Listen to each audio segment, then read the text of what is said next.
All right, be afraid, but freaking do it anyway. That is the message, quote unquote, that our next guest wants to get across in her new book. Yeah, last week we talked to board-certified psychiatric nurse and practitioner about how to find out she's focusing on healing your mind, body, spirit, and soul. Check this out.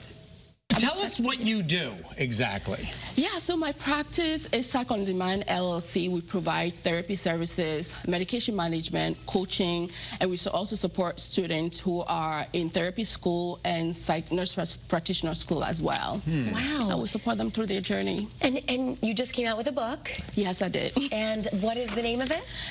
It's Being Afraid and Freaking Doing It Anyway. Yeah, that's why we said that in the beginning. Exactly. Yeah, I thought about us name for the book. Why not? And what's the inspiration behind why you wrote this book? Oh my gosh, so growing up in Ghana, where I'm originally from, we don't really talk about mental health in that way.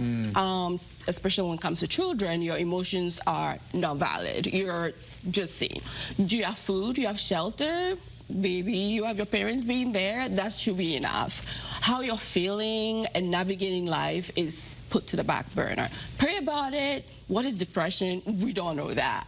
So that inspired me to really start to grapple with what it looks like for people like myself, having come from Africa, and also for people of color as well. What does mental health look like? What did it look like being a child? Was it crappy? And how do you heal from that and be able to live a meaningful life despite whatever childhood looked like for you mental health-wise? Do you think there's still a stigma regarding mental health? Oh, absolutely. I think there's been a lot of progress, especially in this part of the world, more so than where I come from in Ghana, in Africa. There's still a lot more stigma in that way. So this is why I do this work, in order to bring a little more enlightenment when it comes to mental health overall in our communities, in our immigrant communities especially. Do you feel that there is a through way to heal from our childhood trauma? Because each one of us, we all hold some kind of trauma from childhood, and we carry it around. But what is the thing that you feel is going to release that? Oh my goodness, such a good question. I think so long as you're willing to look inward and be able to be willing to do the work to heal your childhood, like for example, reparenting yourself is a great thing. So looking at your child version of yourself and saying, what can I give that version of myself now as an adult? So that can look like, venting. Venting can mean going to therapy, therapy.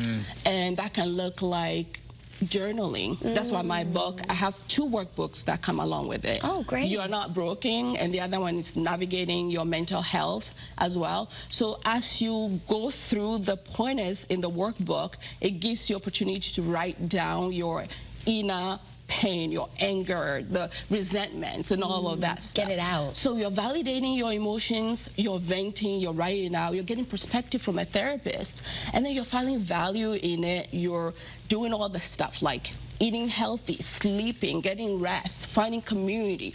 All those things rally around you to make a more meaningful way to live despite whatever you've dealt with or your experiences like in childhood.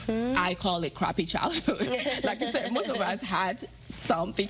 Most of our parents maybe were not equipped or didn't have the skill or the resources to provide us with those things, so we cannot constantly go through life being in victim mode. If my dad gave me this, maybe I wouldn't be like this. If my mom had given me this, maybe I won't be like this. But that's already done. In the here and now, what can you do to move your life forward, to have momentum, to have meaning, to have vision and purpose for your life?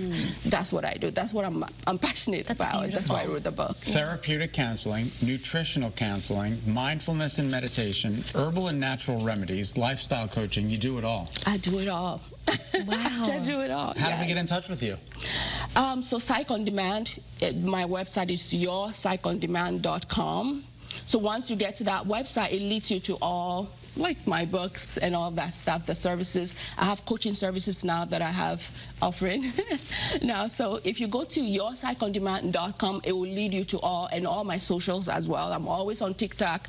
I'm on YouTube. I do lives on YouTube and TikTok, and I'm on Instagram as well. You're everywhere. So I'm everywhere. Which is great. We need to break that stigma about therapy is so helpful, and everyone should be afforded the opportunity to experience Prayer that. is important, especially in my community, But prayer without doing the work and sitting with yourself, sitting in the discomfort of what happened, because we all have our stories of what happened to us, but sitting with the discomfort of what it is and being able to navigate from there on. Well, Gina, we can't thank you enough for being with us. Oh, yeah, absolutely. Thank My you. pleasure.